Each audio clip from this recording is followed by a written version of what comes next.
You think you have a thinking problem. You don't. You have a control problem. And that's why you can spend an entire night analyzing one conversation, one decision, one mistake, or one possible future, and somehow end up more confused than when you started.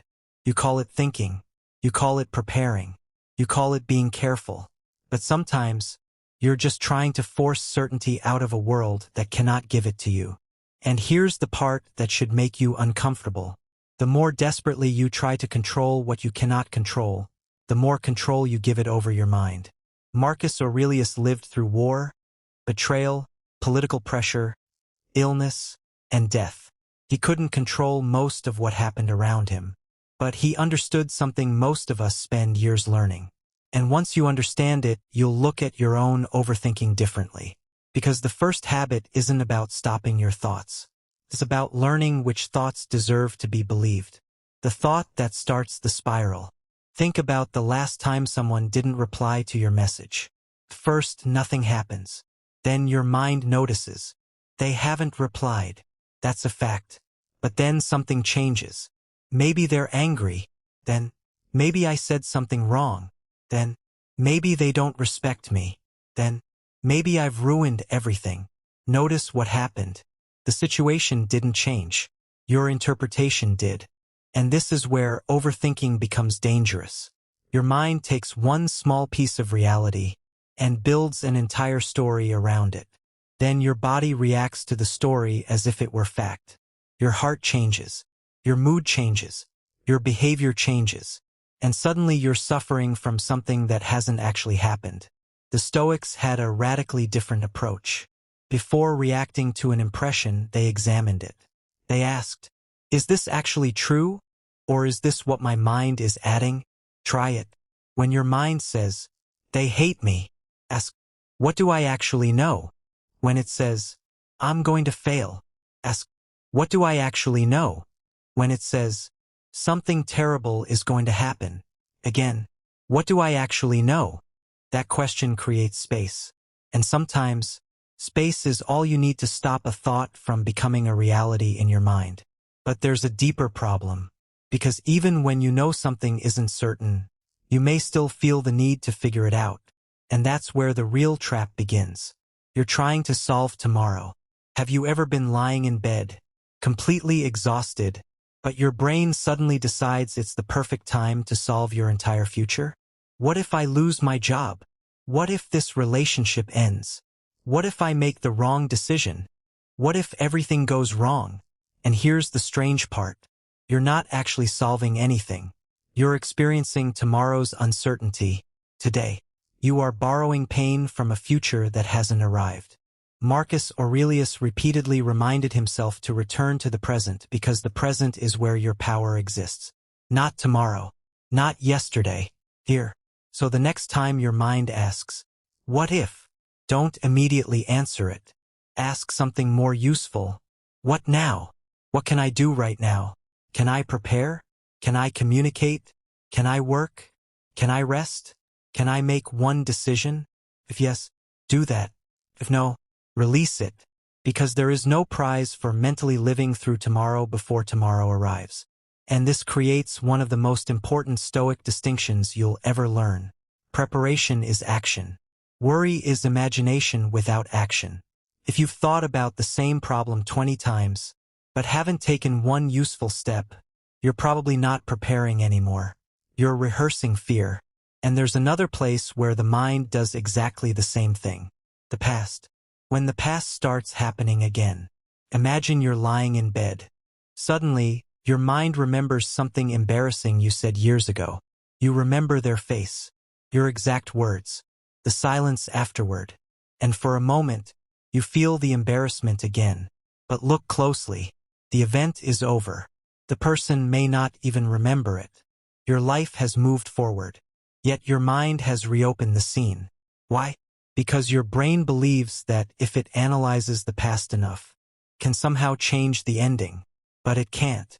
And this is where Stoicism becomes brutally practical. Ask, is there anything I can do about this now? If there is, do it. Apologize. Learn. Correct it. Change. But if there isn't, then continuing to punish yourself isn't wisdom. It's attachment to something that no longer exists. You don't honor a mistake by suffering forever. You honor it by becoming someone who doesn't repeat it. And that leads to a powerful shift. Instead of asking, "Why did this happen?" ask, "What can this teach me?" One question traps you inside the past. The other brings you back into the present. But now comes the uncomfortable part. Because sometimes your overthinking isn't caused by fear of failure. It's caused by something that sounds much more reasonable. Your need to know. You want certainty. You want to know they'll stay. You want to know the decision is right. You want to know your effort will pay off. You want to know people won't betray you. You want to know tomorrow will be okay. But life doesn't promise any of that. And that's exactly why demanding certainty creates anxiety. Think about it. If you believe, "I can only be peaceful once I know everything will work out," then your peace depends on information you may never receive. You're handing your peace to the future. The Stoics did something completely different. They accepted uncertainty without surrendering their standards. They said, in effect, "I don't know what will happen, but I know how I intend to meet it." That's a completely different mindset. You don't need to know whether you'll succeed. You need to know whether you're doing your best work today. You don't need to know whether someone will stay. You need to know whether you're acting with honesty and self-respect. You don't need to know what tomorrow brings. You need to know who you intend to be when tomorrow arrives. And suddenly, the question changes. You're no longer asking, "How do I guarantee the outcome?" You're asking, "How do I control my response?" That is the Stoic shift. And once you make it, something strange happens. The future becomes less frightening. Not because the future became safer, but because you stopped demanding that it be safe before you could live. The circle that changes everything. Here's a simple exercise. Take whatever you're worrying about right now and divide it into 2 circles. The first circle contains what you control. Your actions, your effort, your attention, your words, your choices, your boundaries, your response. The second contains what you don't. Other people's opinions, their decisions, their emotions, the past, the future, the outcome. Now ask yourself, which circle am I spending most of my mental energy inside? That's the question. Because most people live backwards. They obsess over the outer circle, while neglecting the inner one. They ask, "What does everyone think of me?" Instead of, "Am I behaving according to my values?" They ask, "What if I fail?" Instead of, "What can I improve today?" They ask, "Will they choose me?" Instead of, "Am I choosing myself?" Your mind becomes calmer when your energy has somewhere useful to go. So when worry appears, don't ask, "How do I make this feeling disappear?" Ask, "What part of this belongs to me?" Then act there, and release the rest. But there's a trap here, a very subtle one, because some people learn this philosophy and misunderstand it completely. They stop worrying by pretending they don't care. They stop reacting by becoming cold. They stop feeling by suppressing everything. They call it Stoicism. It isn't. Real Stoic strength isn't numbness. You can feel anger without becoming destructive. You can feel fear without running away. You can feel sadness without letting sadness decide your future. You can feel anxiety without obeying every anxious thought. That's the difference. A Stoic doesn't eliminate emotion. A Stoic refuses to hand emotion the steering wheel. Think about the moment someone insults you. Your first instinct might be, say something back. Your emotion demands an immediate response. But you pause. You breathe. You observe. And suddenly there's a tiny space between what happened and what you do. That tiny space is freedom. Because without it, your emotions decide for you. With it, you choose. And that's why Marcus Aurelius wasn't teaching people to become emotionless machines. He was teaching them to become harder to control from the outside. And now we're getting close to the real enemy. Because if you've been listening carefully, you may have noticed something. The problem isn't actually thoughts. Everyone has thoughts. The problem is what you do with them. Stop negotiating with every thought. Your mind says, what if they secretly dislike me? You don't need to investigate. What if I made the wrong choice? You don't need to replay your entire life. What if something goes wrong? You don't need to create 10 imaginary disasters. Sometimes the most powerful response is, maybe. That's it. Maybe. Because not every thought needs a courtroom. Not every fear needs an investigation. Not every possibility deserves your attention. A thought can appear and leave.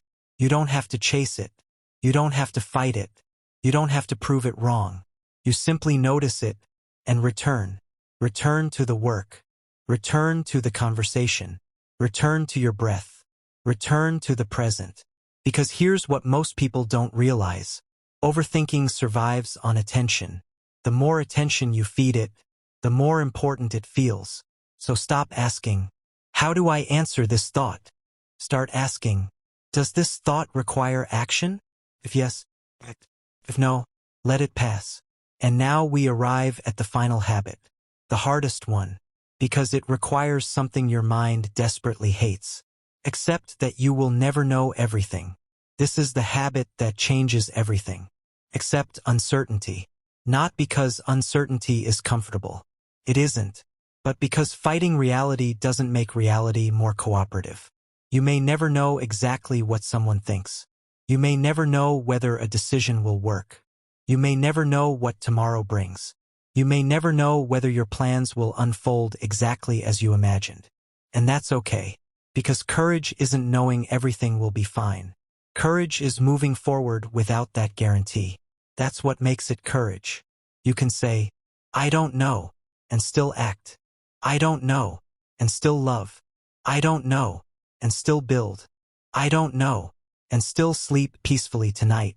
Because your peace doesn't need to come from knowing the future.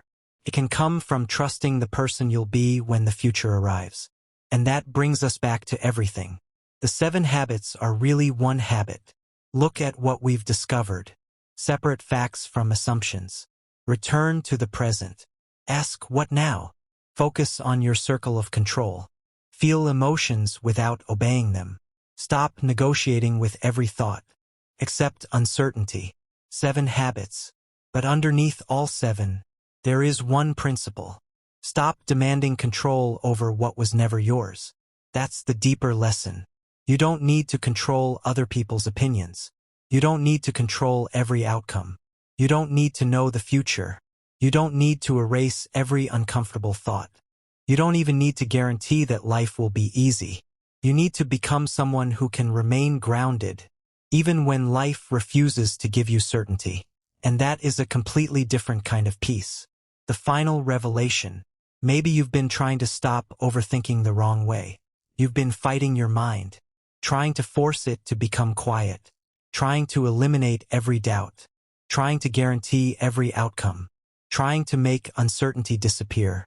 But perhaps the goal was never to make your mind silent. Perhaps the goal was to become strong enough that your mind doesn't have to be silent for you to be at peace. Read that again. You don't need a perfectly calm mind to live a peaceful life. You need a disciplined relationship with your mind. A thought can appear. You don't have to obey it. Fear can appear. You don't have to run. Uncertainty can appear. You don't have to solve it. Someone can disappoint you. You don't have to destroy yourself over it. Something can go wrong. You can still ask, what now? That is Stoicism. Not controlling everything. Not becoming emotionless. Not pretending you don't care. But becoming increasingly difficult for circumstances to control. So tonight, when your mind starts creating another imaginary conversation, pause. Ask, what do I actually know? Then, what can I control? Then, what can I do right now? And finally, what am I willing to accept? For questions. For doors out of the spiral. Because you don't become powerful when you control everything around you. You become powerful when very little around you can control what's happening inside you. Protect your attention. Protect your response. Protect your peace. And remember the truth we started with. You don't overthink because you care too much. Sometimes, you overthink because you're demanding certainty from a world that cannot give it to you. And once you stop demanding certainty, you stop giving uncertainty control over your life. If this changed the way you see worry, overthinking, and emotional control, subscribe for more Stoic wisdom, psychology, and self-mastery. Because the next time your mind tells you that you need to figure everything out before you can finally be at peace, you'll know what to ask. What can I control right now? And that question may be the beginning of your freedom.